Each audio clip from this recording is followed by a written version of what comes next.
If your job at a healthcare facility includes disinfecting against viruses, you know prevention is the best medicine, and maintaining healthy spaces starts with a healthy cleaning routine. Grainger's world-class supply chain helps ensure you have the quality products you need when you need them, from disinfectants and cleaning supplies to personal protective equipment, so you can help deliver a clean bill of health. Call 1-800-GRAINGER, click Grainger.com, or just stop by. Grainger, for the ones who get it done. You just realized your business needed to hire someone yesterday. How can you find amazing candidates fast? Easy. Just use Indeed. Stop struggling to get your job post seen on other job sites. With Indeed sponsored jobs, your post jumps to the top of the page for your relevant candidates, so you can reach the people you want faster. According to Indeed data, sponsored jobs posted directly on Indeed have 45% more applications than non-sponsored jobs. Don't wait any longer. Speed up your hiring right now with Indeed. And listeners of this show will get a $75 sponsored job credit to get your jobs more visibility at Indeed.com/PODKATZ13. Just go to Indeed.com/PODKATZ13 right now and support our show by saying you heard about Indeed on this podcast. Terms and conditions apply. Hiring? Indeed is all you need.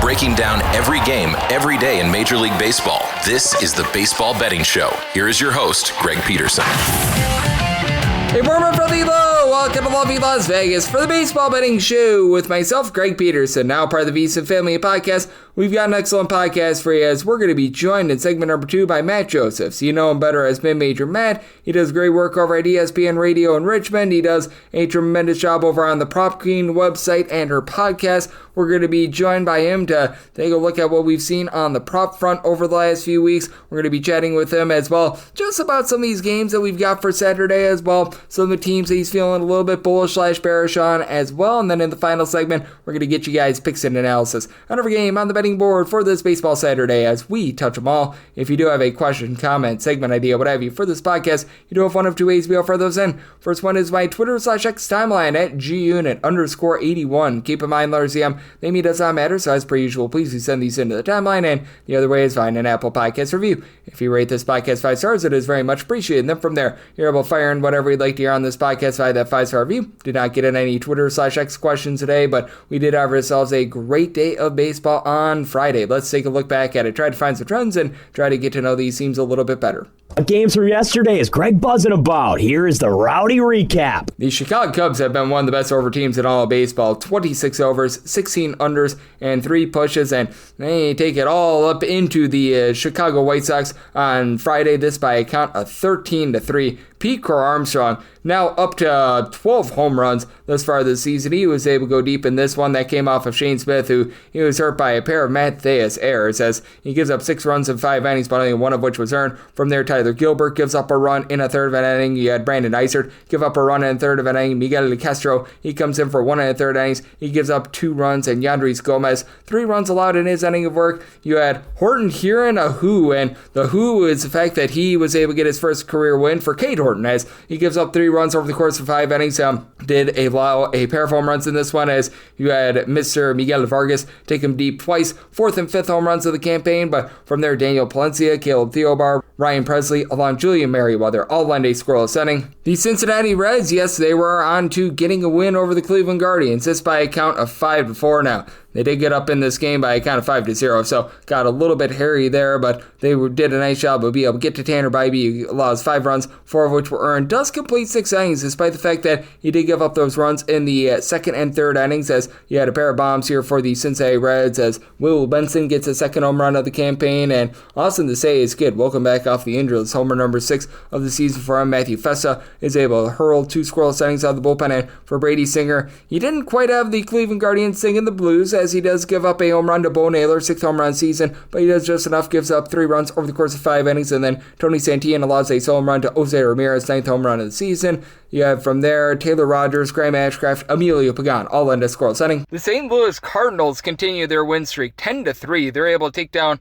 the Kansas City Royals as For the Royals, this was not exactly what Cole Ragans was looking for. Gives up 4 runs over the course of 5 innings, and then the bullpen from there, relatively rough. John Schreiber, 3 runs, 2 of which were earned, given up in a third of an inning. Daniel Lynch, pair of outs out of the bullpen, scoreless. Anel Zerpa, scoreless inning, and then Chris Stratton, he goes 2 innings. He gives up 3 runs, as he did have Vinny Pasquantino go deep off of Andre 3000 Palante, 7th home run in the season, but Palante, overall solid, gives up 2 runs over the course of those 7 innings, and then from there, you had Mr. Gordon Gasifo be able to come in for 2 innings, allowed a run. He was able to clean things up. Being able to clean things up as well, the New York Yankees, 6-2 the final, and if you like me, had the over. This game was, I believe, had 6 or 7 runs in there in the bottom of the 4th inning, and then you had 1 run from there. As for the New York Mets, not a lot doing at the plate. Tyler McGill, not a lot doing for him. 5 walks, 4 runs allowed in 2 2/3 innings. Max Kranick from there gives up in 2 1/3 innings, 2 runs. Jose Buto, 2 scoreless innings. Daniel Nunez, he goes for a scoreless inning, and 1. Carlos Rodon, pretty good start here for Rodon. Gives up a run in 5 innings, and then Jonathan Loaizaga, welcome back. Mark Leiter Jr., Devin Williams, all lend a scoreless inning. Yuri De Los Santos gives up a run in 2/3 of an inning, but Luke Weaver, he's able to get the final out. That earns him a save, and for the Baltimore Orioles, this has been a very, very difficult season for them, as they are now 15-28. Oh, how the mighty have fallen for them. As for them, they lose to the Washington Nationals, this by a count of 4-3, as Mackenzie Gore, not necessarily amazing, but not terrible either. He gives up 2 runs over the course of 3 2/3 innings, punched out 9, gave up 10 hits, so that was interesting to say the least. Cole Henry from there and out of the bullpen, and a Nationals bullpen that has been straight garbage this season. Well, you had Jose Ferrer, Jorge Lopez, Kyle Finnegan, Jackson Rutledge, Andrew Chafin, all lend a scoreless inning, and for the Nationals, pair of home runs. James Wood, home run number 12 of the campaign, that comes off of Keegan Aiken, and Gade Povich, he goes deep off of Nathaniel Lowe for his...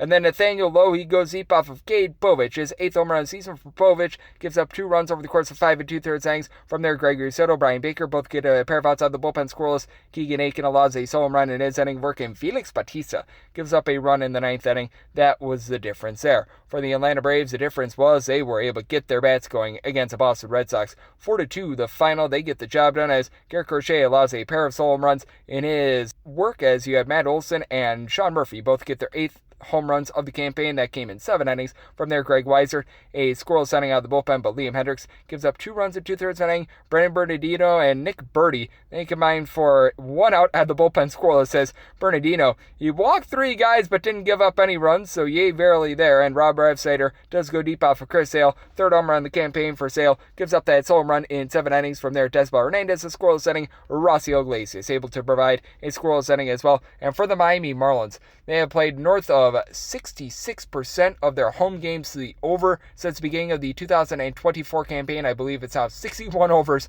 32 unders, and a few pushes.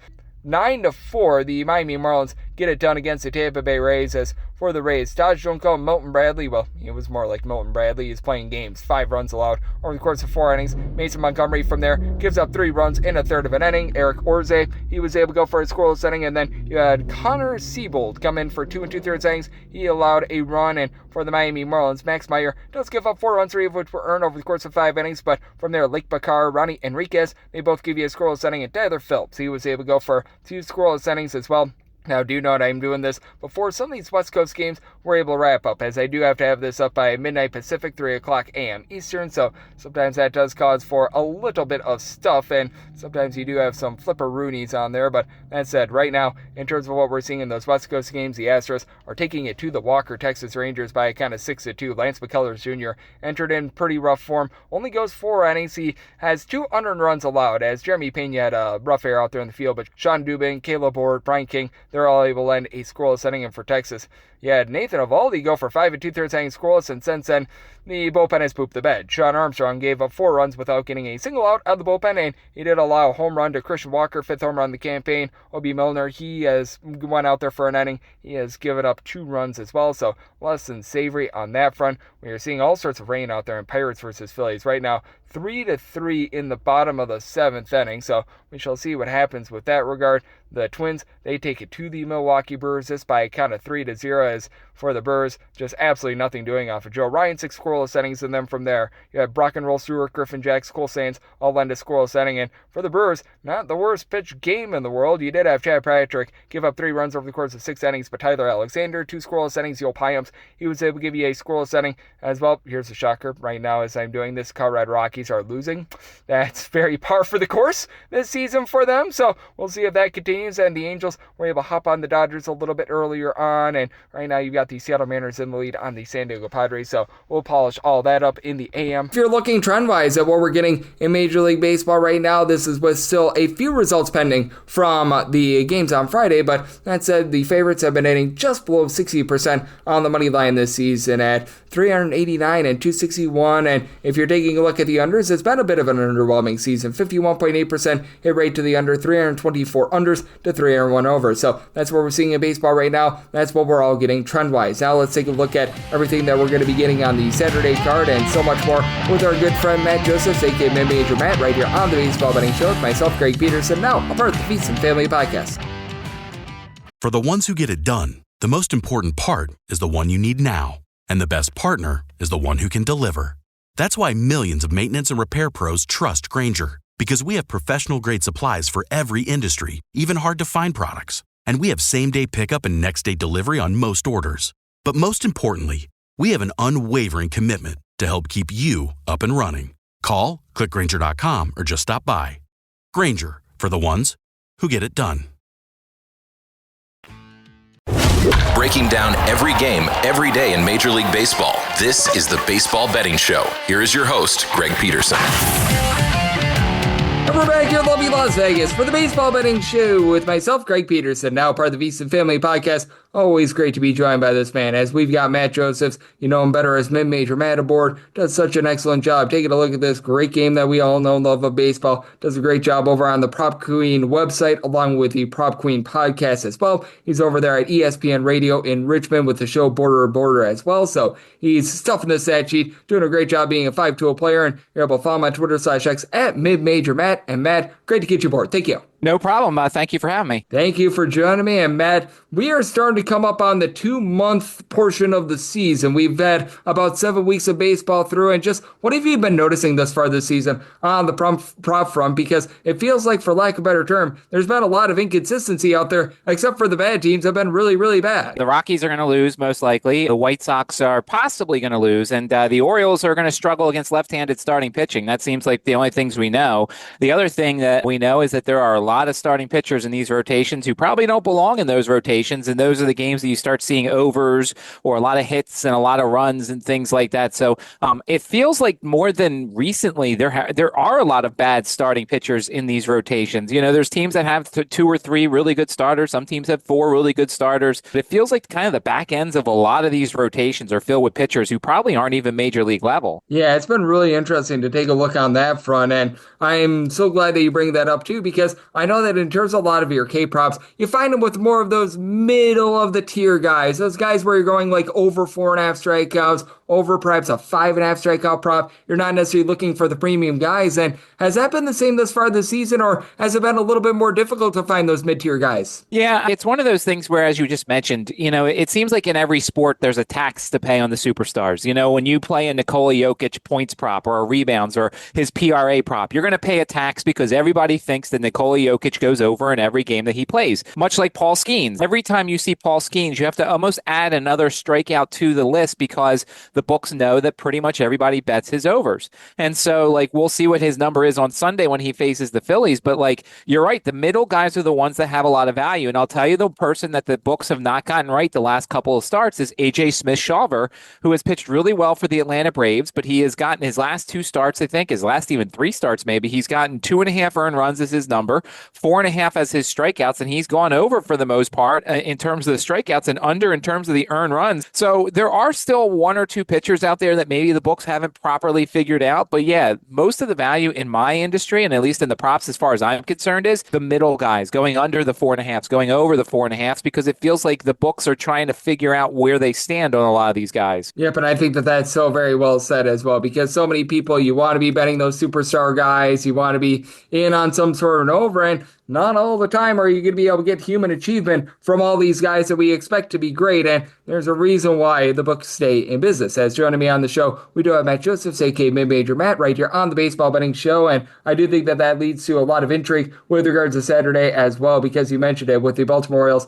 They've been struggling against lefties. They're going to face a righty in Jake Irvin, but I'm right now taking a look at this Baltimore Orioles team as about a minus 155 or so favorite and a total of 10, and I want to get your thoughts here on a guy in Kyle Gibson that has really struggled thus far this season. Both of these bullpens have been relatively awful as well, and I just take a look at this Nationals team, and I don't think that they're anything great, but being able to get this big of a plus number on a guy in Kyle Gibson that has had legitimately one of the worst restart stretches I've seen in quite some time, that is calling my name. Yeah, it really is. I mean, if you look at Gibson's 3 starts so far, he faced the Yankees. That was his very first start. Of course, it's going to go rough because the Yankees have good numbers against them. The Royals offense is all right, but they scored 3 runs in 4 innings, and then the Angels, who aren't very good, scored 5 runs in the 4 innings that Gibson was in there. So, yeah, there's definitely an advantage here. Now, the only thing that I'm kind of worried about is the Nats offense. I mean, the Nats offense has been very all over the place so far this season. There is a lot of talent, don't get me wrong, but entering Friday, they had 7 straight games where the starting pitcher has allowed 2 earned runs or less. And I go back to that series last weekend against the Cardinals at home. They made Eric Fetty, Andre Palante, and Miles Michaelis look like Cy Youngs. I mean, that was something that is very concerning here. So yes, Gibson is a pitcher that you can certainly take advantage of, but this team has not been taking advantage of pretty much anybody. I mean, Bryce Elder looked pretty good against them in Atlanta. So it's an offense I'm really having a hard time trusting. Now, look, don't get me wrong. I'm not taking any unders with Kyle Gibson that say he's going to pitch well, but it's something that I'm not going to run to the books and say over on everything. Yep, and especially with a total of 10, you're starting to get up there as well with an Orioles team that averaging 3.7 runs per game. So it's not just the pitching that has been bad, although I will say, man, that was malpractice what they did with regards to that pitching rotation in the offseason. But I mean, it really has been a rough go of it for Baltimore in general. So I think that that one is going to be very intriguing. What else I think is going to be interesting is the fact that Clayton Kershaw makes his first start in about a year, going to go up against Tyler Anderson. And Dodgers are big giant favorites, and Anderson is just one of those guys where I don't know how he's doing it. He's got a fielding an event that, again, is 2 points higher than his actual ERA, and I look at that total of 9, and it just calls my name, because even if Clayton Kershaw pitches really, really well, he's just not going to last long in this game. And I keep going back to it with Tyler Anderson. At some point, this guy is going to get hit hard, and he's going to give up runs, even though he's been defying the odds for now north of a year. Yeah, Kershaw's a guy that I think is only going to go 5 max. If you look at last year when he came out and he started against the Giants on July 25th, he went 4 innings, threw about 72 pitches. His next start, he threw about 83 pitches. So I really feel like Kershaw is going to go out there maybe 4 innings. So if you're trying to really take advantage of Kershaw, or as opposed to the bullpen, you maybe want to look at a first 3 or a first 5 kind of number here. And yeah, you're right. Tyler Anderson's a guy that his stuff is gone, but like, he's smart. He locates really well. And I'll say this, I mean, he's had, a stretch of opponents that I feel like at times he's taken advantage of. Plus, he's been home a lot. 4 of his last 5 starts have been at home, where a lot of pitchers are going to pitch better. Now, the one thing I caution people on is the Dodgers are striking out a lot lately. The Dodgers are a team that have made some very bad pitchers look good. Go back to Miami when they had 6 strikeouts against Cal Quantrill and 7 strikeouts against Valente Palazzo. So this is a team that certainly is capable of striking out quite a bit. I was very interested potentially in going over 2.5 strikeouts for Kachanowicz on Friday night, but I'll be interested to see what the number is for Tyler Anderson, because the Dodgers probably should make some contact against him, but who knows? If the number's too low, I might go over on it. And with the LA Dodgers, something I've noticed about them is that they always do such a good job of getting into the bullpen with regards to getting the starting pitcher. That could be a little bit more hit or miss as well. So that's always something that I want to take a look at. And I want to take a look at this team as well, because the Texas Rangers have just been an under machine this far this season. North of 2/3 of their games have went under the total. Ronald Blanco versus Tyler Mahle here. with Tyler Mahle. He's due in for some regression, but he has been amazing this year. And right now, the Rangers are about like minus 135 or so favorites. What do you make out this one in a case where I do think that Mahle's doing for a little bit of regression? And Ronald Blanco had just an unreal year last year, and he's starting to experience that regression this year. Yeah, and Blanco's a guy you want to fade potentially on the road. He is not as good of a pitcher, at least this year on the road. I know he had a pretty good start last year in Texas, but like you look, he gave up 3 runs in 6 innings in Milwaukee. He gave up 3 runs in 5 innings at St. Louis. He gave 4 runs in 1 2/3 in Minnesota. And the other thing to be cautious here with, especially if you're looking at potentially like Ronald Blanco over outs, threw 101 pitches. That's the highest he's done so far this season. If you notice, for the most part, this team's trying to keep him around 90, so maybe he goes a little bit shorter here if the team is concerned at all in terms of how many pitches or how many innings he's throwing. So that's something to certainly watch out for. And look, I don't know what to make of Tyler Mahle. Like Tyler Mahle, I don't play a lot of props with him. The books have kind of raised his number a lot.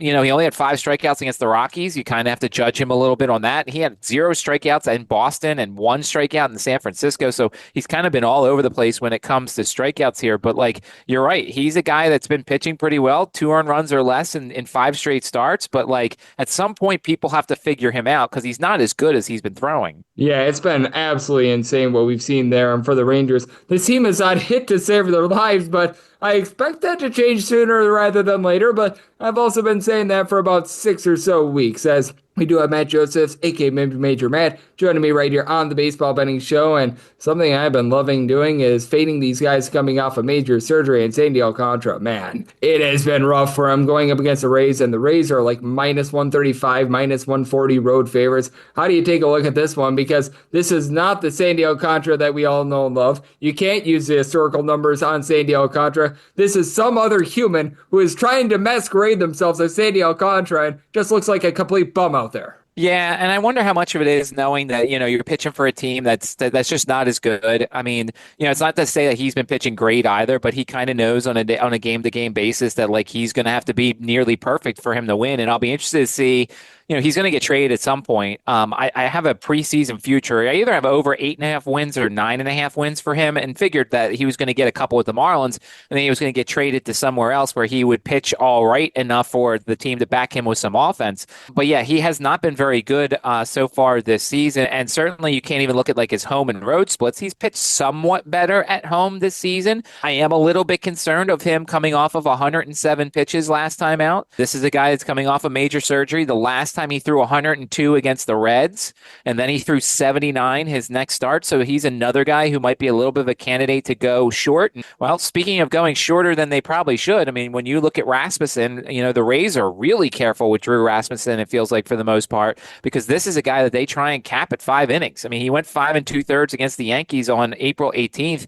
Other than that, it's all been all 5 or less. And so if you're focusing in on Rasmussen or you want to fade Alcantara, this is another sort of time when you should look at the first 5 innings, because Rasmussen's going to be out most likely after 5 innings, no matter how many pitches he's thrown. He threw 72 last time against the Milwaukee Brewers at home and still got taken out after 5 innings. So this is a guy that clearly they have a plan on, and they only want him going 5. Yep, and that is the Tampa Bay Rays system right there. They're always trying to make sure that they're not overextending their guys and everything like that. We know that has popped up quite a bit in the postseason as well. So always fascinating to take a look at there. And I know that we've got an absolutely amazing card for this Saturday, Matt, so I want to just get your thoughts as to things that you're taking a look at in general. Maybe it's a pitcher that you're looking to /fade. Maybe it's a team in general that you're looking to /fade as well. Anything on the Saturday card that's just really calling your name right now? Well, I'm hoping that the East Coast doesn't have all this rain anymore. I mean, it's been crazy this week in Philadelphia and New York and Washington. There's been so much rain up and down the East Coast. I mean, I'm in Virginia, and it's been raining every single day, so I'm hoping the weather eventually becomes better,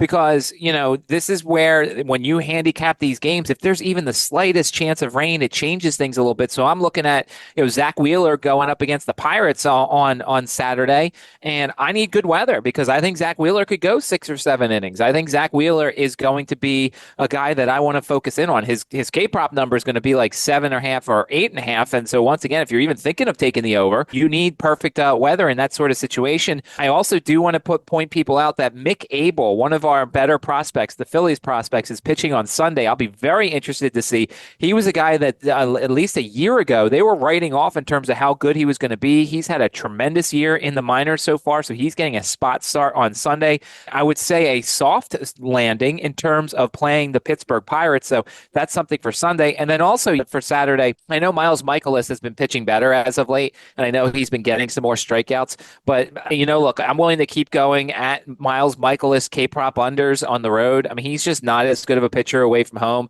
I know he had 5 strikeouts in Washington. He had 4 in Cincinnati, and that's kind of frustrating. But I feel like this is the type of guy who's kind of, he doesn't throw great stuff, and you've got the Royals who make a lot of contact and everything. So I'm going to, if I'm wrong once again, I'm wrong once again, but I will continue to fade Miles Mikolas on the road however I can, whether it's a hits over, strikeouts under, or whatever. I think the Royals can take advantage of him on Saturday. Oh, I am right there with you with the fade of Miles Mikolas, even though it appears as though Noah Cameron going to get the start for the Royals. That's actually a really good up-and-coming prospect for Kansas City. And with Miles Mikolas, just not a guy that I trust in, unlike Mr. Matt Josephs. I trust in him because, Matt, you do such excellent work taking a look at this great game of baseball. As your name implies, you do a great job on the college basketball front as well. So let the good people at home know it's all on tap for you and how people can follow along on social media and other platforms. Yeah, at Mid-Major Matt on Twitter. And yes, I do stuff with the prop queen, Ariel Epstein. I'm on her podcast on Mondays and Fridays, and I post all my plays. I mean, you could track them on the Action Network. We're slightly up so far this season. It's one of those things where we're kind of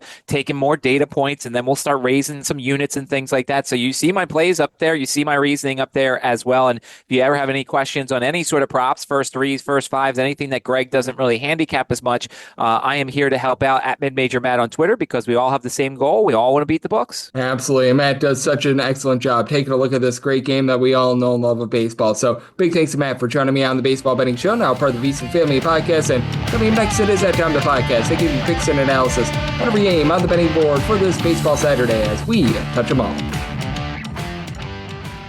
For the ones who get it done, the most important part is the one you need now. And the best partner is the one who can deliver.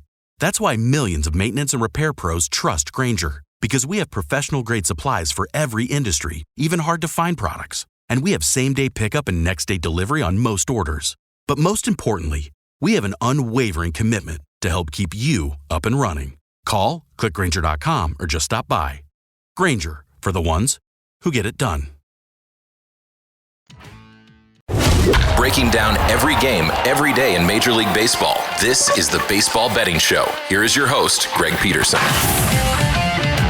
And we're back here in lovely Las Vegas for the Baseball Betting Show with myself, Greg Peterson, now part of the VSiN Family Podcast. It is always great to get Mid-Major Matt, a.k.a. Matt Josephs, aboard every single time he joins me. He lends such great insights. Did so once again today. So big thanks to Matt for joining me in the last segment. Now it is that time of the podcast. They give you picks and analysis on every game on the betting board for this Baseball Saturday as we touch them all. If a game is listed on the betting board, Greg has a side and a total on it, so it is time to touch them all. Do note that as per usual, any changes that are made to these plays will be listed up on my Twitter/X feed at @GUnit_81, and we're going to be going in the last exhortation order. This is where we go with the National League games first, then the American League games, any interleague games. Those are going to be at the bottom. That'll keep things all nice, neat, clean, and easy. So how about if we do get things started with 951, 952 on the betting board? The Pittsburgh Pirates, they walk the plank to Philadelphia to take on the Phillies as Zach Whelan and Dylan Wheeler is on the bump for the Phillies, and Carmen Molodzinski goes for the Pirates. And the Pirates do find themselves as pretty sizable underdogs. You're going to be getting them between plus 230 to plus 240.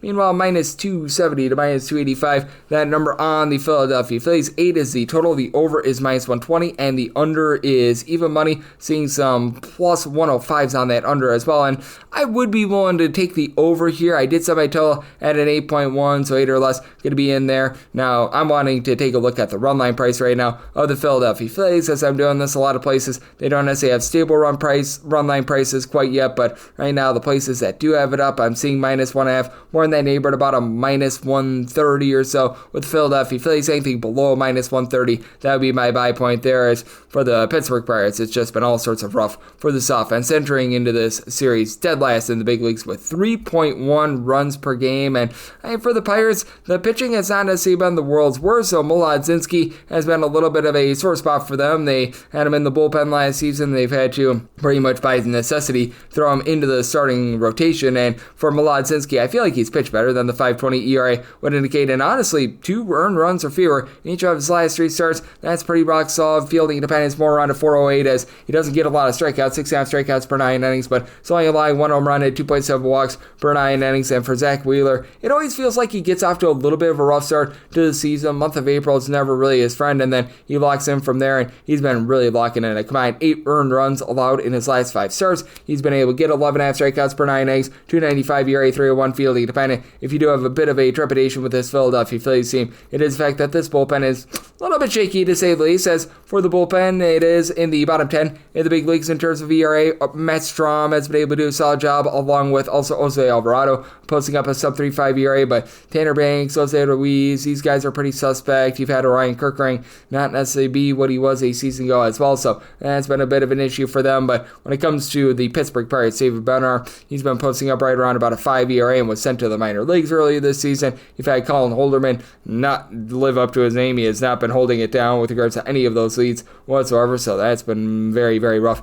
for them to say the least as well. And then you've got a few other guys that you can mix and match with, like Joey Wentz. I actually thought was a relatively solid pickup during the offseason. Ryan Baruchi has been able to give you sub-3 ERA, but all in all, it's been brutal for them. And for this Pittsburgh Pirates lineup, what are you going to be able to get out of guys not named Oneil Cruz, who's right now dealing with a little bit of back issue? As for Oneil Cruz, doing a solid job, giving you about a 369 on base, 8 home runs. And then Brian Reynolds has 5 home runs, but he's hitting below the Mendoza line of 200. Everyone else on the team, 3 home runs or fewer. Andrew McCutcheon's give you about a 350 or so on base, but Tommy Pham, Jared Trollo, Henry Davis, who's been up and down. You've got Andy Rodriguez, guys like this, only below the Mendoza line of 200. Alexander Canario as well, so I mean, it's been rough on them. And then on the flip side, for the Philadelphia Phillies, guys not named Kyle Schwarber have had a little bit of a tough time hitting the deep ball. For Schwarber, 15 home runs, north of a 390 on base entering into yesterday, but I mean, even though you've got Bryce Harper with 7 home runs, a lot of guys hovering in that neighborhood like 4 to 5, Max Kepler, JT Realmuto, Nick Castellanos, and for Realmuto, starting to pick it up a little bit after a bit of a rough start to the season. Alec Boehm had a really miserable start to the season, and all of a sudden,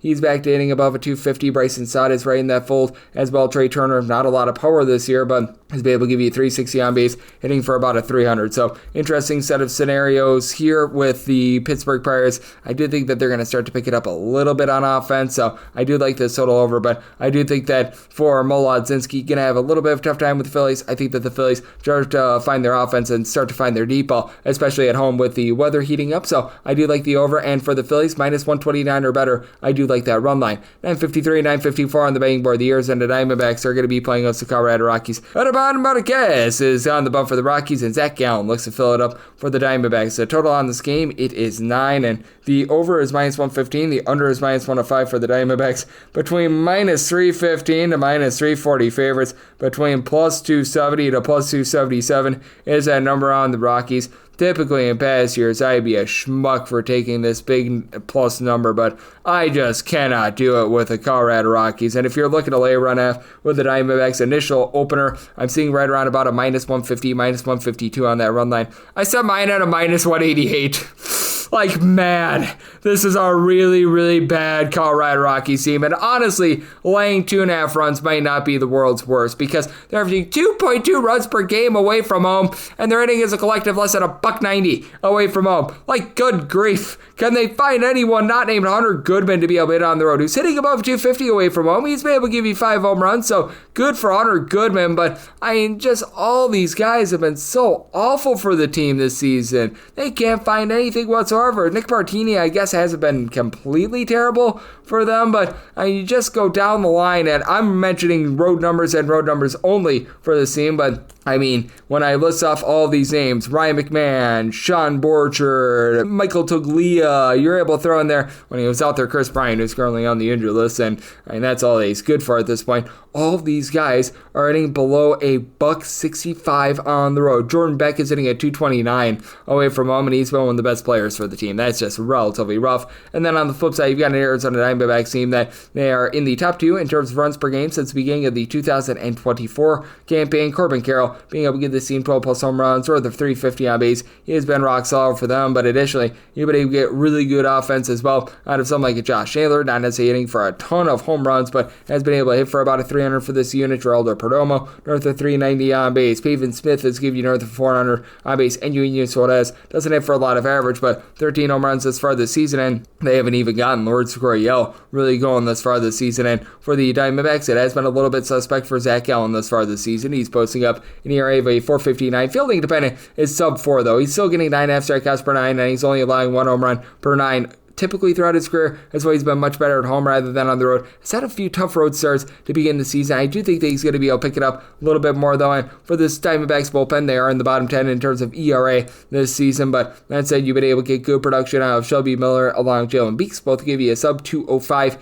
ERA. You've had Justin Martinez go on the injured list. That's rough. And AJ Puck being out, that has certainly been hurting them. But for the Colorado Rockies, the bullpen hasn't been the worst in the big leagues, which that's better than, I guess, a lot of the aspects of this team, because, man, it has been rough to say the least in terms of darn near everything else, as Zach Ognos has actually been able to give you some relatively good innings. Jeremy Harrogate, he's posting up a sub 4 ERA along with Anel Shavili, a 4.25-ish ERA, so those guys have been relatively okay. German Marquez has been getting banged around like a piñata this far this season, as he's got an 8.27 ERA. His strikeout stuff is way down. He's only getting about 5 strikeouts per 9 innings. Just great. He's only allowed 4 home runs across his 8 starts this far this season. The walks are a little bit up, so that's a little bit of a concern, but I just don't think that the Rockies do their part with this total. Honestly, if you get like even money on laying 2.5 runs, I don't think that that's the world's worst look. Personally, I'm going to be looking at a run line in some form of capacity on the Diamondbacks, and so I told it at 8.7, so here at the 9, I'm in on the under. 9.55, 9.56 on the betting board. The Detroit Tigers are on the road.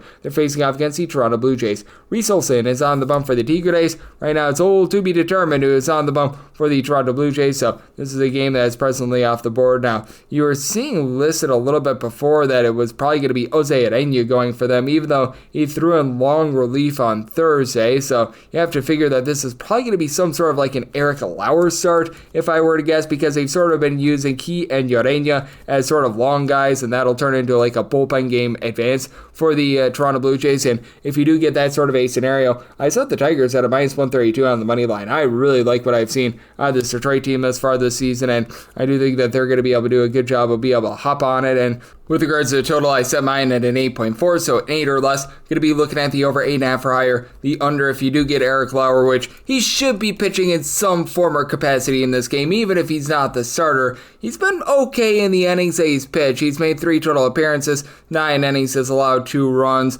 I remember a few seasons ago was very shaky with the Brewers, but also showed a little bit of prominence with the Brewers in like 2021, 2022, so I don't think that he's a complete fade candidate. At the same time, I don't think that he's fully stretched out, and throughout his career has given up 3.5 walks and 1.4 home runs per 9 innings, and goes up against the Detroit Tigers lineup that has been in the top 3 in the American League. This has become a very complete team. Gary Carpenter, Spencer Torkelson, Riley Green, all being able to give you at least 9 home runs this season, and Carpenter hitting just below 300 has been rock solid. Javi Baez is now hitting at 300 for this team as well. You've had Trey Sweeney pick it up at the plate, as well as Zach McKinstry about a 370 on base.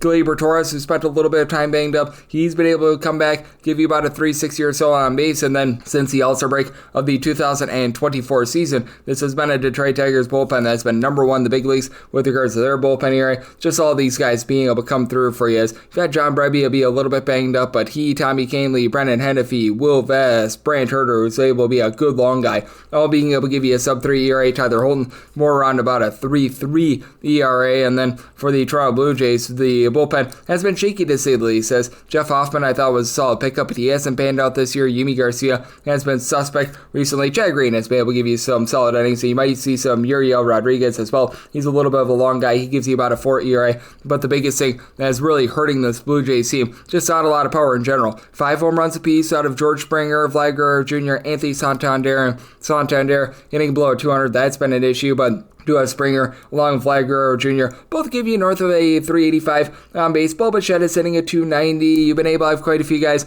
do an okay job of just general moving the line. Miles Straw hitting at 290 as well. So, I mean, that's been fine, but power just not being there for the Blue Jays right now, robbing them. And then you've got a guy in Reese Olson who's just as steady as they come. All throughout his career has been able to do a nice job of being able to keep the ball in the yard. Not going to be some sort of strikeout artist, but at the same time, throughout his career, he's been giving about 8 to 8.5 strikeouts per 9 innings, keeps things relatively well in front of him, has been giving up about 3.5 walks per 9 innings, but still, I do think that he's going to be able to go out there, give you a relatively good performance. So 8 or less, looking at the over 8.5 or higher, the under, and for the Tigers, one delay up to minus 131, them plus 133 or higher. Looking at the Jays, 957, 958 on the betting board. The Houston Astros are on the road, taking on the Walker Texas Rangers, as Tyler Mully is on the bump for the Rangers, and Ronald Blanco is on the bump for the Astros, and the Astros are between plus 120 to plus 125. Underdogs anywhere between minus 130 to minus 142. That number on Texas. It is the total. Over is minus 115 to minus 120. Under is between even to minus 105. And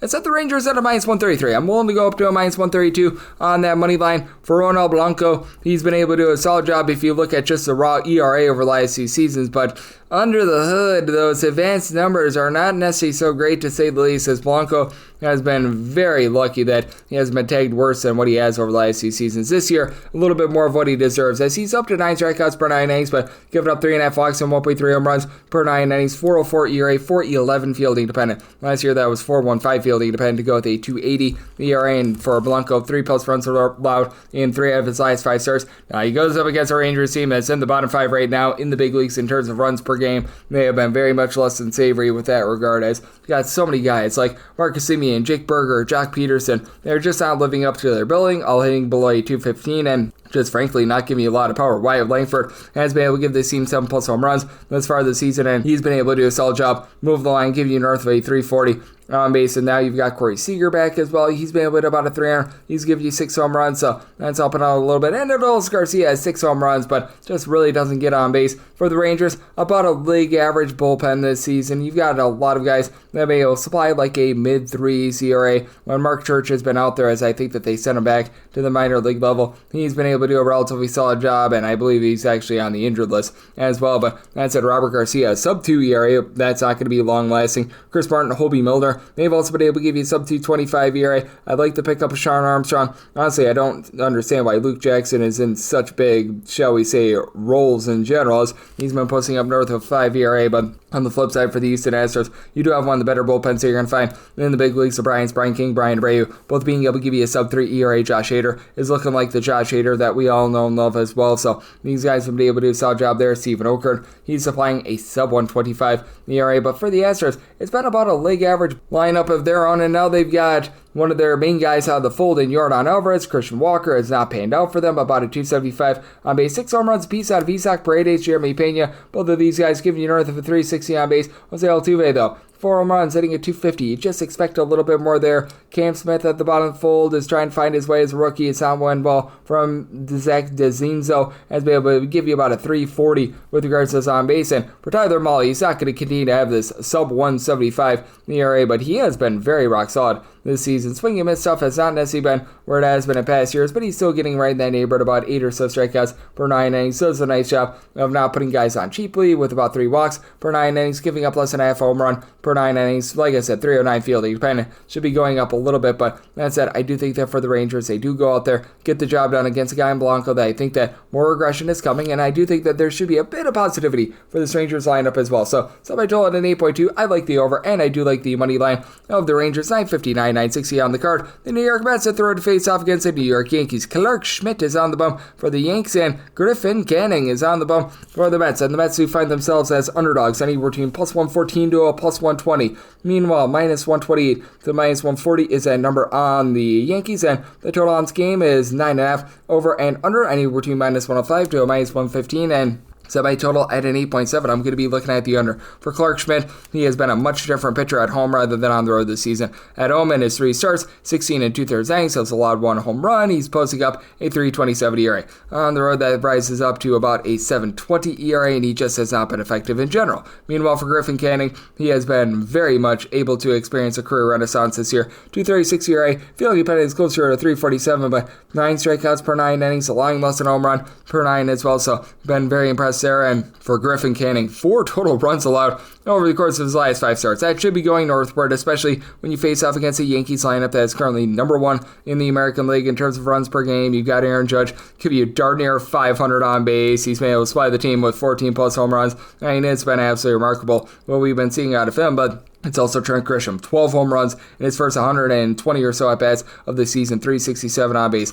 Paul Goldschmidt has been able to give you darn near 400 on base. Anthony Volpe has been a little bit all over the place this year, along Cody Bellinger. Austin Wells has been a bit hit or miss as well, but Ben Rice, 9 bombs, worth of 350 on base. Yasan Dominguez is moving the line. You have to like to see that. And for the Yankees, while Devin Williams has been a complete and utter disaster for this bullpen, you still have some nice pieces out there. Luke Weaver has been tremendous in the closer's role, just 1 earned run allowed thus far this season. Fernando Cruz, Yuri De Los Santos are able to give you a sub 250 ERA, and for the Mets, they do find themselves in the top 5 in terms of bullpen ERA, and it's all because they've got a lot of really good long guys in that bullpen. As you've got a trio of guys, and Max Kronick, Jose Buto, Oscar Zobin, they're able to give you some good length. All these guys have been able to give you a sub 325 ERA. Ryan Stanek can be a little bit suspect. He's giving you about a 325 in terms of his ERA. Max Kronick is out a little bit above a 325 as well, but overall, these guys have been able to come in there, hold down the fort, especially Reed Garrett, who's had himself a really nice season. And for the Mets, Juan Soto has been able to give you 4 home runs over the last 2 weeks, so he's starting to pick that up a little bit more. And then Francisco Lindor,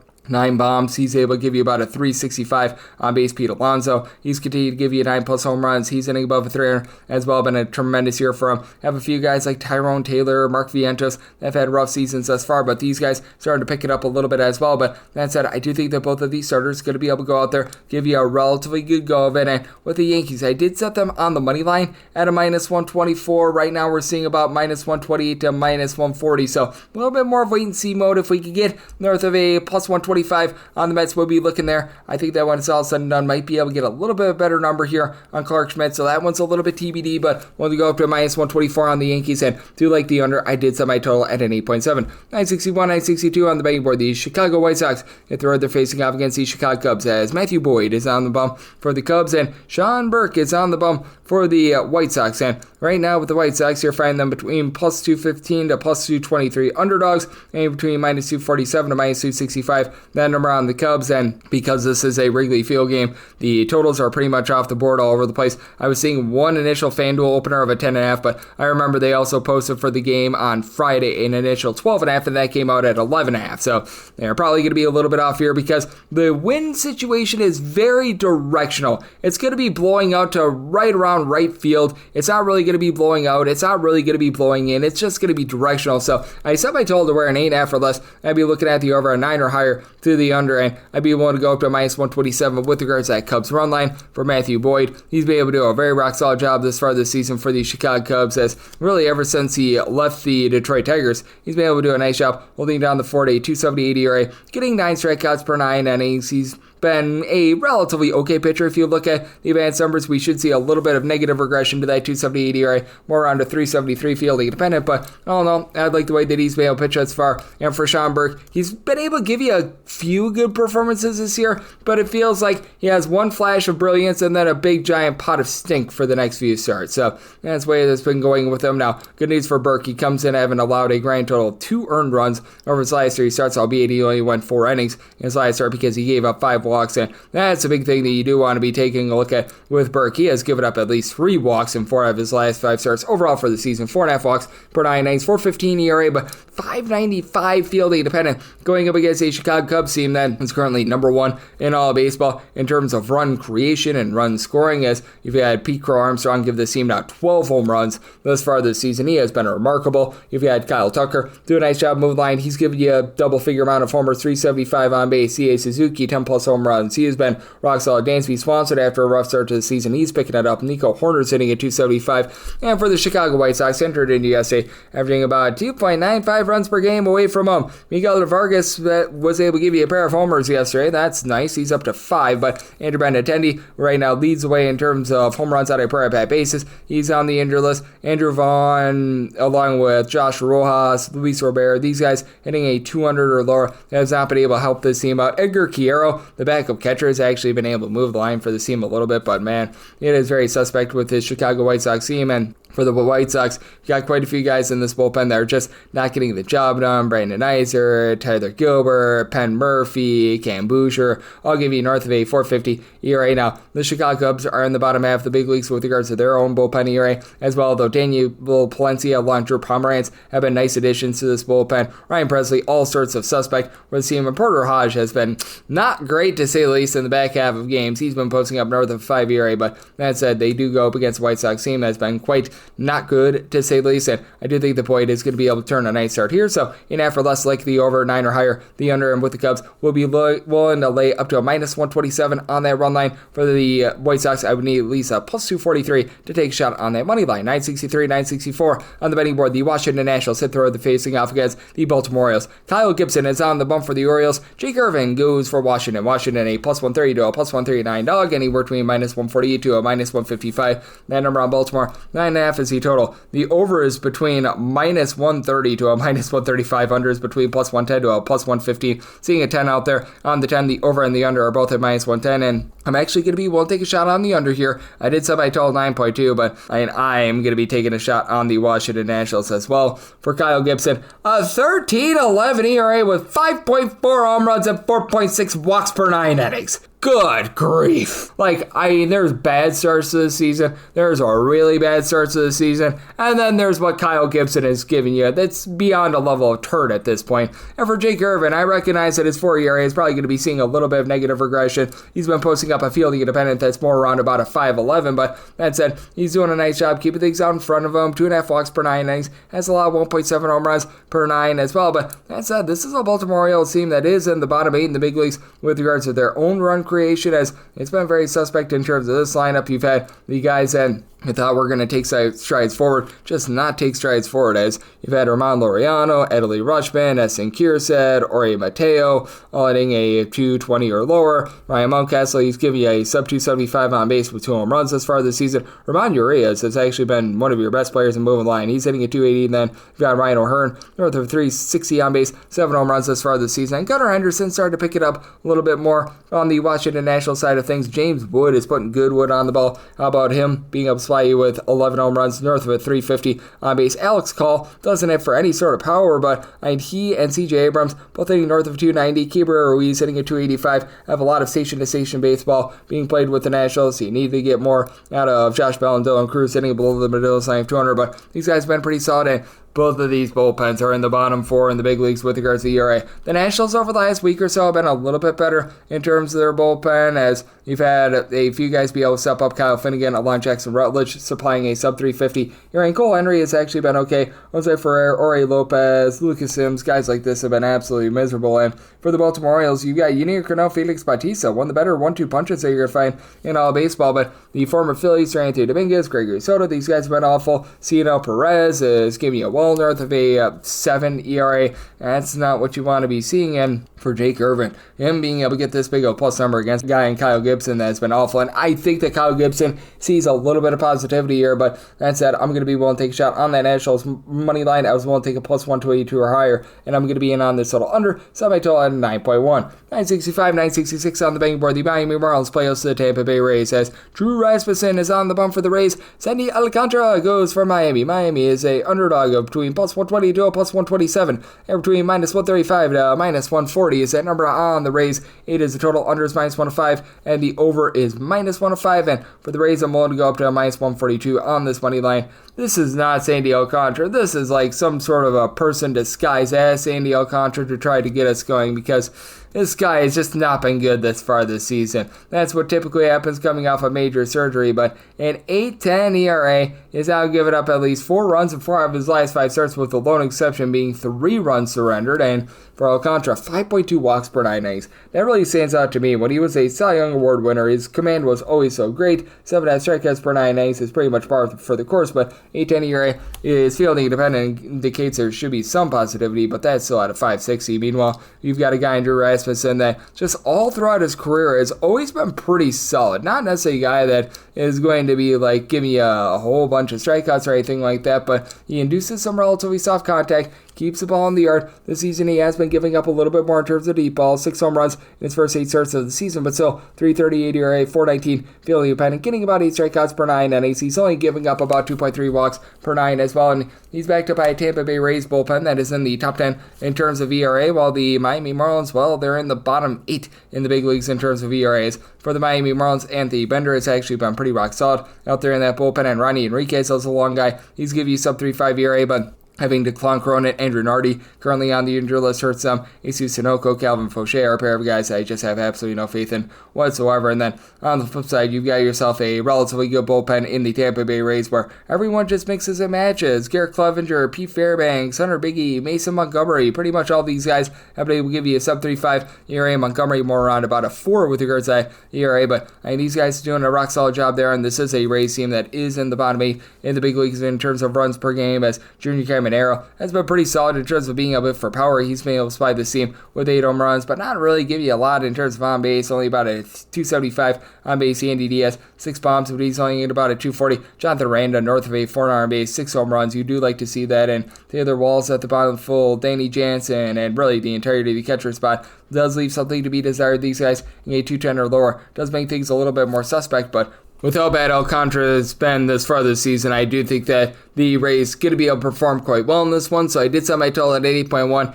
8 or less. I'm in on the over, and for the Rays, going to be one to lay up to a minus 141 on that money line as we go to 967, 968 on the betting board. The Cleveland Guardians at third, they're facing off against the Cincinnati Reds. And yes, we're on to Cincinnati, and they're on to Chase Petty getting the start for them, and it's old undecided who's going to be on the bump for the Cleveland Guardians. So this is a game that's off the board. Right now, ESPN and CBS is showing Luis Ortiz. There are some reports that Slade Sassoni might be getting the start, though, as well. So if you're looking at things, if it's Ortiz versus Petty, I'd be setting the Guardians at a minus 116 on the money line, and 9.5 or less, looking at the over 10 or higher to the under, and I'm going to be looking at that same total if you do get Sassoni. But if it's Sassoni, this is going to be a little bit closer to pick him as well. He just has not been great throughout his career, a north of 6 career ERA, not a guy that I really want to be investing in too much. And for Luis Ortiz, it's been relatively brutal for him thus far this season, but at the very least, he would not be coming off the injury list, making start number 1 of the season. And for Luis Ortiz, he's been able to go out there and been able to give you 10 strikeouts per 9 innings thus far this season. Now, the 4.5 walks, that's a little bit too wild, but 4.9 fielding independent compared to that 4.78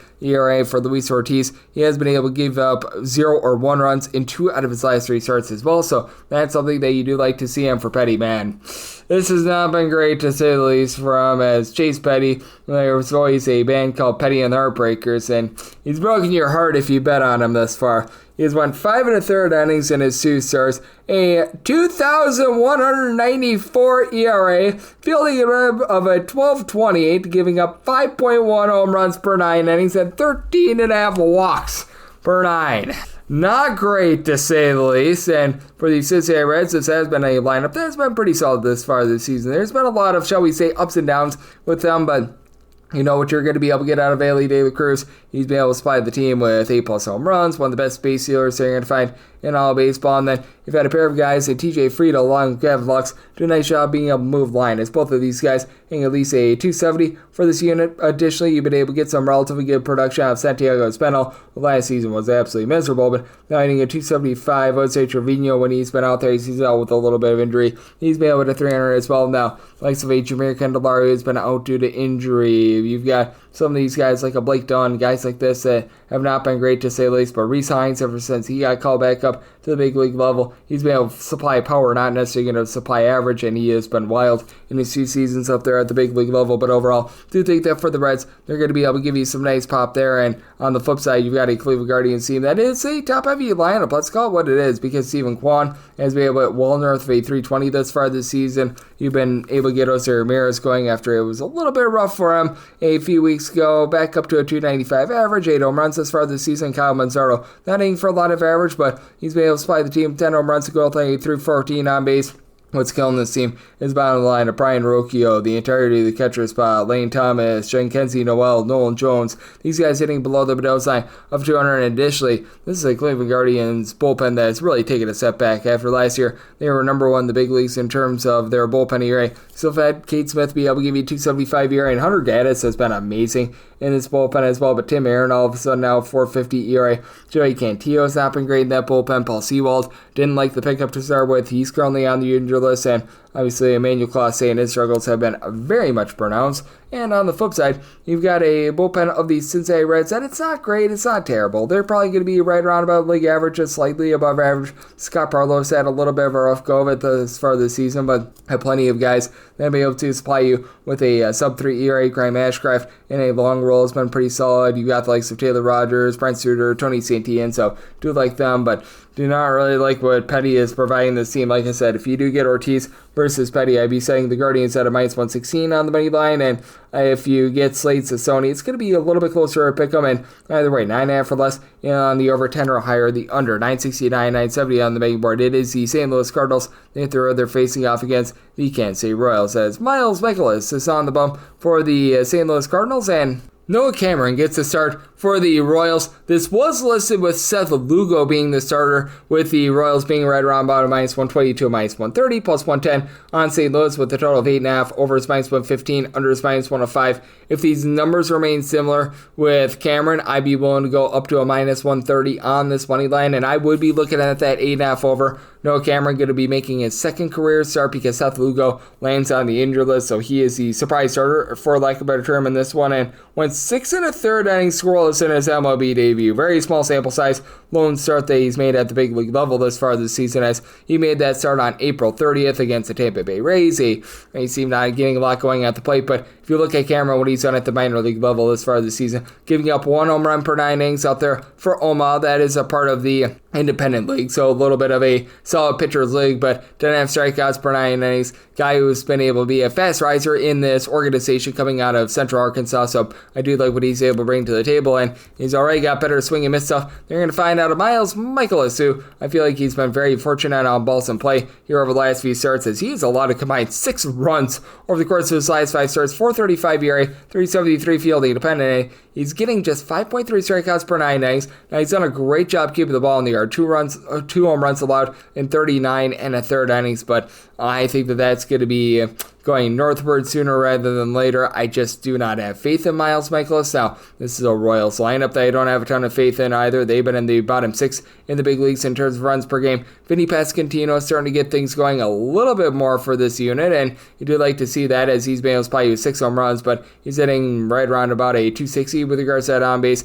His batting average just has not been there either, hitting about a 220. You got Salvador Perez hitting a 220, Michael Massey about a 215. Now, bottom of the fold, Drew Waters, Kyle Isbell, both hitting north of 270 entering into yesterday. Rock solid Bobby Witt Jr., though he's only given you 5 home runs thus far this season, well north of a 370 in terms of that on base, so he's been able to do a nice job there. And for the St. Louis Cardinals, you've got a little bit of lack of power here as well. The Royals, they certainly have less power than the St. Louis Cardinals, but for the Cardinals, lots of guys with between 5 and 7 home runs. Ivan Herrera, who spent a lot of time on the injured list. Lars Nootbaar, Wilson Contreras, Mason Wynn on that fold. And for Wynn, he's been able to about a 280. Herrera, in his very small sample size, entered into yesterday with 5 bombs and 39 at-bats, hitting well north of a 350. So he should be a very welcome addition. And Victor Scott, hitting a 275 moving line, has been rock solid. Brandon Donovan continues at above a 300 as well. But for the Royals, they actually have by far the better bullpen. In this one, Lucas Hurstad, Carlos Aceves, a really good 8th and 9th inning duo, and then Steven Cruz has been able to give you a sub-3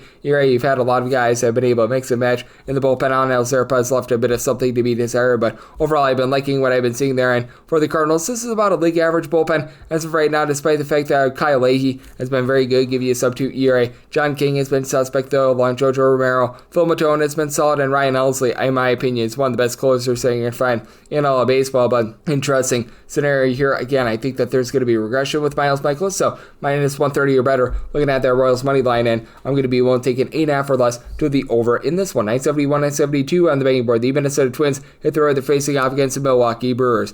Pablo Lopez is on the bump for the Minnesota Twins, and right now it's listed as undecided for the Brewers, so this game is off the board. I'm hearing from every place that it's going to be Tobias Myers, and I'd be saying this as a relative pick'em. Set the Brewers at a minus 102, so we'd be willing to go up to a minus 101 there, plus 103 or higher. We'll be looking at the Twins, and made a total to wear a 7.5 or less. I'd be down the over 8 or higher, the under. So whatever team is plus money, I'd be taking a look there. If it's a true bullpen game for the Brewers, I'd probably be setting the Twins closer to about a minus 125 or so on the money line. As for Pablo Lopez, I've been liking what he's been able to supply this far this season after been doing for positivity over the last few years. A 277 ERA, closer to about a 250 fielding dependent. 10 strikeouts, 1.6 walks per 9 innings. Really not giving up a lot of homers either, so he's been able to do a good job there. Did give up 4 runs in his last start against the San Francisco Giants, but all in all, it's been a very good season for him. And for Tobias Myers, he's been a little bit up and down ever since coming off the injured list. Now, he, in his last 5 starts, has given up 2 runs or fewer,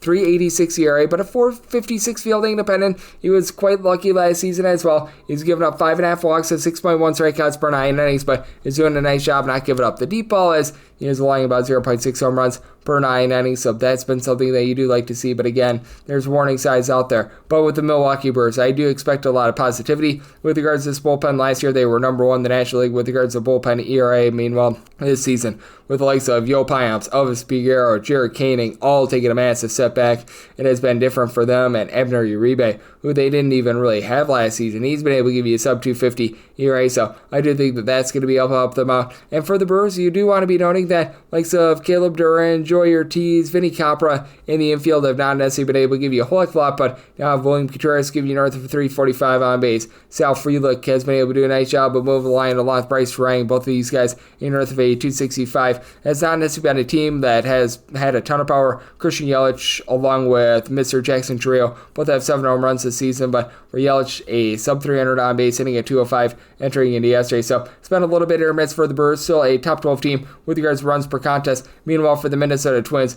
they have been riding this just absolutely massive win streak, but I do think that sooner rather than later, we're going to see a bit of regression with it. Byron Buxton, 10 home runs. He's been able to hit about a 260 for this unit, and that's been big because right outside of Byron Buxton, you've got Trevor Larnach with 7 home runs, and then a whole bunch of guys with 4 home runs or fewer. Now, Harrison Bader's does have 4 bombs, and he's been able to put about a 300. Ryan Jeffers has been able to give you about a 335 on base as well. But Carlos Correa, who was involved in that collision on Thursday, just has not been able to give you too much whatsoever. These guys that they've been mixing and matching with at the bottom of the fold, some of them are now out. Mickey Gasper, Jose Miranda, Deshaun Kiersey, they just have not been able to give you too much either. So that does have to have you feeling a little bit rough there. Edouard Julien has had his issues as well. And then for the Minnesota Twins, it's about a league average bullpen because Yohan Duran has been really good and has been one of the best closers in all baseball. Additionally, they pick up Danny Kalum, and he's yet to give up a run this far this season, but Louis Varland has been a little bit hit or miss. He's been able to find his niche a little bit more in the bullpen, but always had my issues with him. Brock and Roll Stewart give you about a 5 ERA. Oriel, Collar, Griffin, Jacks have been very rough in that bullpen as well. So did set it to where pretty much whichever team is the underdog, I'm going to be able to take a shot on them on the money line. Then 7.5 or less, like the over, 8 or higher, the under. 973, 974 on the betting board. The Atlanta Braves hit the road. They're facing off against the Boston Red Sox. As we got Lucas Giolito on the bum for the Sox, and Grant Holmes is on the bum for the Braves. 9 is the total. Over is minus 115 to minus 120. Under is between even to minus 105. The Red Sox are between minus 118 to minus 122 favors. Between plus 102 to plus 108 is that number on Atlanta, and I'm going to be willing to take a shot on the Braves on the money line. I did set them at a minus 113. For Lucas Giolito, I just have absolutely no, shall we say, faith in him whatsoever. Now, for Giolito, it's coming off of a last start against the Kansas City Royals where he threw 6+ scoreless innings, so you do like to see that. First start of the season, though, he was absolutely disastrous, and you go back to what he did in his last full season during the 2023 campaign, and he was posting up a 527 field independent, giving up 2 home runs per 9 innings that season. He ended with a 4.88 ERA, and for Grant Holmes, I recognize that it's been a little bit shaky with him this far this season. 4.14 ERA, he's been posting up about a 5.17 fielding independent, but this is a guy that I do think is going to be able to find it a little bit more. 2 runs or fewer allowed in 3 out of his last 5 starts, and for the Atlanta Braves, Braves, I do feel like this bullpen is a little bit better than that of the Boston Red Sox, even though if you look at the Red Sox and their overall bullpen ERA, they've been relatively solid this far this season, with Brandon Bernardino being able to give you a sub-3 ERA. Aroldis Chapman, as of right now, is yet to poop the bed, but that's a guy that when you need him to the least, he is really going to let you down. I've found that out throughout the dawn of time. And Justin Wilson has been pretty solid in this bullpen as well, but you do have some suspectness with regards to Justin Slayton, posting up a north of a 4.75 ERA. They've been trying to get some good innings out of some of these other mix-and-match guys like Garrett Woodlock, and it just hasn't panned out for them. Meanwhile, on the flip side, you do have an Atlanta Braves team that has Dasbell Hernandez, who's been able to do a really nice job of being able to supply for the team, as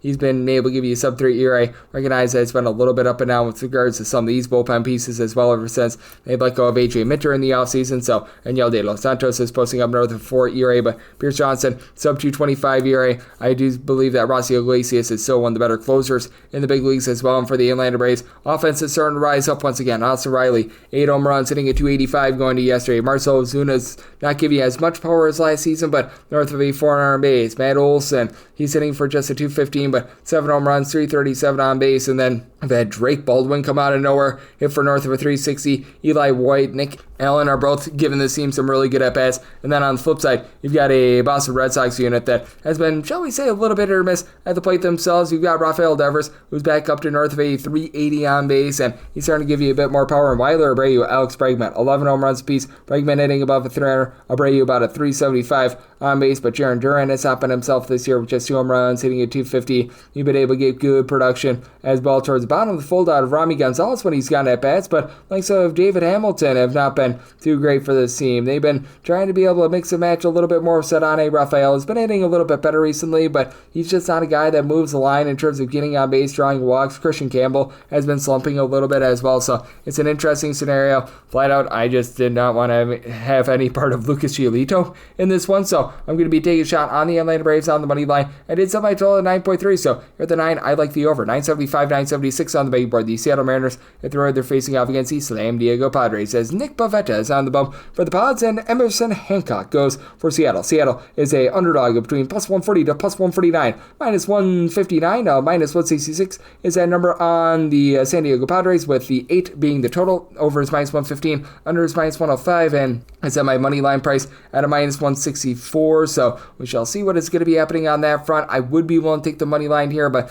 I do think that when it's all said and done, we should be able to get some like plus 130 or so run lines. As a matter of fact, the first one that I saw at FanDuel was a plus 128. I would be willing to take a plus 128 or higher. That's my absolute minimum buy point, so we'll be most likely looking at that run line. As with Pivetta, he has been coming in, struggling just a little bit, as he has given up a combined 12 runs over the course of his last 3 starts, 3+ runs, and all of which have been earned except for one of them in those last 3 starts, but still, he's been able to put together a nice season. 305 ERA, 307 fielding dependent, 10 strikeouts per 9 innings, and this ballpark just really suits him well. What had really been killing him in Boston was giving up the deep ball. That was just a ballpark in which it was not suited for him out there at Petco. Those fly balls that would have been going out at Fenway, they're able to be held in the yard much easier here, so that's going to be a help about moving forward. And do have a San Diego Padres lineup that has been one of the better ones in all of baseball, especially Fernando Tatis Jr. hitting north of 300, being able to supply the team with 11 home runs. Manny Machado, he's not hitting for power this year, just 3 home runs his first 42 games, but hitting for a 340. You now have Jackson Merrill coming back off the injured list after he began the season hitting above a 400, so he has been also beastly there. And then you've been able to get some good production out of some of these more ancillary guys as well. Gavin Sheets has been able to hit about a 290 with 5 home runs. You've been able to get good production out of Luis Arias, who he had a little bit of a rough start to the season. He's starting to pick it up, starting to get Jake Cronenworth going off the injured list as well. And for the San Diego Padres, this is a top 6 team with regards to bullpen ERA as well. Yuki Matsui, Alec Jacob have been able to give you a sub-3.5 ERA. Adrian Morejon has been a pretty good long guy. Jeremiah Estrada is giving you a sub-3 ERA. And then you've got one of the best closers in all baseball, in my opinion, in Robert Suarez. And with the Seattle Mariners, it's more of a league average bullpen. Like, you've got Andres Munoz, who I really like the way that he's able to close out games, and there have been a few guys who have been able to set him up. Casey Lugumino, along with Gabe Spire, have been able to give you a sub-3 ERA, but that said, when you get into the likes of Edward Bazardo, when you have Trent Thornton out there who's been dealing with a little bit of injury, Carlos Vargas, these guys posting up north of 4 ERA, that's not a place where you want to be. And Emerson Hancock just has never been a swing and miss guy. Right now, he's only getting about 7 strikeouts per 9 innings, 6.91 ERA, feeling pen is a little bit higher than that, but I mean, he has given up 6 home runs in his first 6 starts of the season, a home runs per 9 rate that is just below 2. His walks have not necessarily been great as well, a little bit over 3 walks per 9 innings, so I do think that he's going to get a little bit tattooed in this start, and this has been a Seattle Mariners lineup that has been a top 3 team in the American League in terms of run creation, with having Cal Raleigh, big dumper, give you 13 home runs and north of a 370 on base. Or Polanco has been a real find. He was terrible last season. Now he's giving you 10 home runs in his first 33 games of the season, north of 370 on base. There, Dylan Moore, he is giving you more 7 home runs, north of 340 on base. Rowdy Tellez hitting for no average whatsoever, but giving you 6 home runs. Julio Rodriguez, after a rough start to the season, is starting to pick it up as well. So very interesting scenario. I did set it to where a plus 120 or higher, looking at the Padres on the run line, and made my total at 8.1. So here at the 8, I like the over 977, 978 on the betting board. The San Francisco Giants playoffs to the Athletic says Luis Severino is on the bump for the A's, and Landon Roop is on the bump for the Giants. Giants between minus 120 to minus 135 favorites, plus 109 to plus 115 is that number on the A's, and 8 is the total. Over is minus 115, the under is minus 105, and did set my total at 7.8. I'm going to be one take shot on the under for Luis Severino. He's got a really interesting reverse split in that you always expect a pitcher to be much better when he is at home rather than on the road, but with the way that Sacramento is playing this season, it has been the complete opposite for Luis Severino. As for Severino, when he has been at home, he has been getting tattooed, and he's given up a 6.75 ERA. He's given up 4 home runs in 34 and 2/3 innings, so it hasn't even necessarily been the deep ball in Sacramento, but he's given up a lot of contact. The, shall we say, command has been a bit shaky, but in his 3 starts on the road, he's been right at home. A sub-1 ERA, has allowed just 2 runs in 19 innings, so that has been rather impressive. Again, I think that's going to be going northward a little bit, but clearly that Sacramento has been bugging him a little bit. Meanwhile, for Landon Roop, the walks are a little bit of an issue for him, about 3.2 walks per 9 innings, but he's been able to get 9.5 strikeouts per 9 innings, 399 fielding, depending compared to a 4.95 ERA. He is giving up about 1.4 home runs per 9 innings, and Roop comes in not necessarily his greatest form, 3+ runs allowed in each of his last 4 starts, but then he gets pitched out there in San Francisco. There were a few road starts that were had along the way as well, and obviously San Francisco, one of the better pitchers ballparks in all of baseball. They are going to be put to the test though, because you have to go up against a A's lineup that has a pair of guys that have been able to give you 10+ home runs this season, and Tyler Soderstrom, Brent Rooker. For Soderstrom, he was stuck on 9 home runs for seemingly forever, but you've got Shea Langoliers, who's been able to give you about 8 home runs. He's now giving you about a 265 average, by the way. Jacob Wilson, Miguel Andujar, both hitting above a 315, with Wilson drawing no walks whatsoever, but entered in yesterday, hitting a 347 in terms of that average. You need a bit more of JJ Bleday, Lawrence Butler. These guys are struggling a little bit, but I like what I'm seeing out of Luis Urias as well. And for the San Francisco Giants, very much the same for them as well. So you've had a few guys that just have not been able to give you great at-bats this far this season, as you've got Christian Cross, who's coming up from the minor league level. He's been okay, but Luis Matos, Lamont Wade Jr., Patrick Bailey, only a $180 or less with not a lot of power has been an issue. And right now for the Giants, because of the ballpark that they do play in, you're probably not going to have any sort of a north of 25 home run hitter on the team. Matt Chapman right now leading the way with 8 bombs. He's only getting a 219 with regards to that bat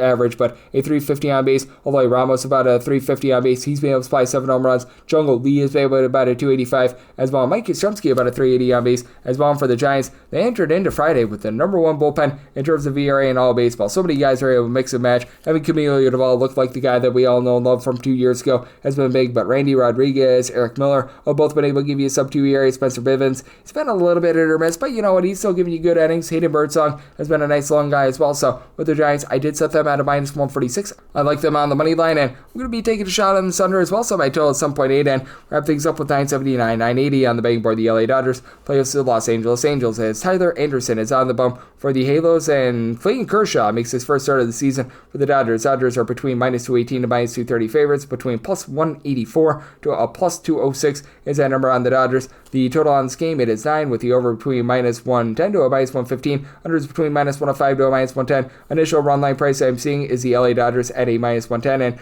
I'd be willing to lay up to a minus 123 on that Dodgers run line. I set their money line at a minus 238, but I'm also looking at this total over. For Clayton Kershaw, he made just 7 starts last season. He was only getting about 7.2 strikeouts per 9 innings, by far a career low for him, and you go up against a guy in Tyler Anderson who is 258 ERA, is doing for a lot of regression .457 fielding dependent, 3.5 walks per 9 innings allowed, 1.4 home runs per 9 innings as well. With Kershaw last season, with him being so suspect, I just don't have a lot of faith in him. He's made a few minor league rehab appearances, so there's that aspect of things, but he's also now 37 years old, so I don't think we're ever going to see peak clean Kershaw once again. And for the Dodgers, they have been dealing with quite a few bullpen injuries as well, and with this being the first start of the season for Kershaw, you have to think that they're going to be treating him with kid gloves. So you're probably going to be seeing more of the long guys for this team, as Jack Dreher has been one of those long guys. He's been able to supply you with a sub-3 ERA. Ben Casparis has been a long guy as well. Has been able to give you about a 3 ERA. So you do like what you're seeing there. Kirby Yates, Alex Vesia, they're not great. They're not terrible. They need to step up, though, with Blake Trine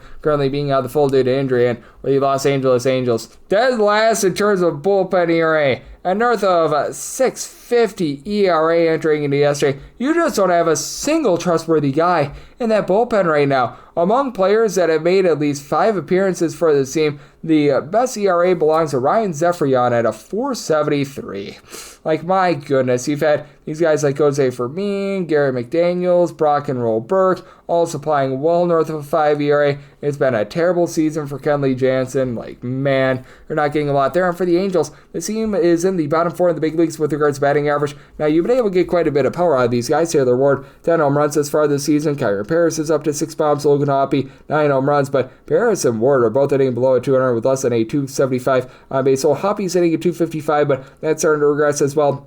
Joe Adele, 5 home runs, but a 244 on base out of him. Nolan Schudal, he's been able to give out a 345 on base as well. And then on the LA Dodgers side of things, this continues to be one of the best offenses in all of baseball. Shohei Ohtani give you a double-figure amount of homers, just below 400 on base. He's been rock solid all season long for the team. Freddie Freeman right now, he's been able to give you a 435 on base. He's up to 9 home runs in his first 120 or so at bats. And Andy Paz has been a nice find. He's hitting at 290. He's been able to give the team 8 home runs this season. Mookie Betts was off to a little bit of a rough start to the season. He's back up to north of a 350 on base. Oscar Hernandez, 9 bombs, hitting a 315 as well. So you've got a lot of rock solid pieces out there in this lineup. They are dealing with injuries to Tommy Edman and now Hernandez. It appears as though it's going to be hitting the injured list as well. But even for James Outman, who's been able to come up from the minor league level, I think that things are going to be a little bit better for him this season as well. And I do think that the Dodgers do a nice job of taking it to the Angels here. So at a minus 123 or better, I'm looking at that Dodgers run line and somebody told at 9.6. So I do like the over, and that'll wrap things up for the Saturday edition of the Baseball Betting Show, now part of the VSiN Family Podcast.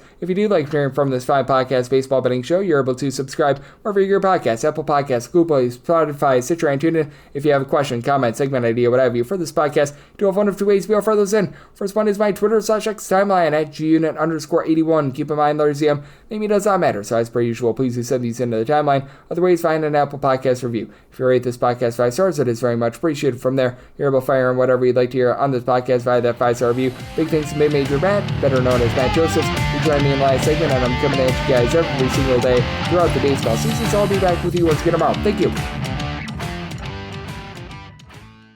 If your job at a healthcare facility includes disinfecting against viruses, you know prevention is the best medicine. And maintaining healthy spaces starts with a healthy cleaning routine. Grainger's world-class supply chain helps ensure you have the quality products you need when you need them. From disinfectants and cleaning supplies to personal protective equipment, so you can help deliver a clean bill of health. Call 1-800-GRAINGER, click Grainger.com, or just stop by. Grainger, for the ones who get it done.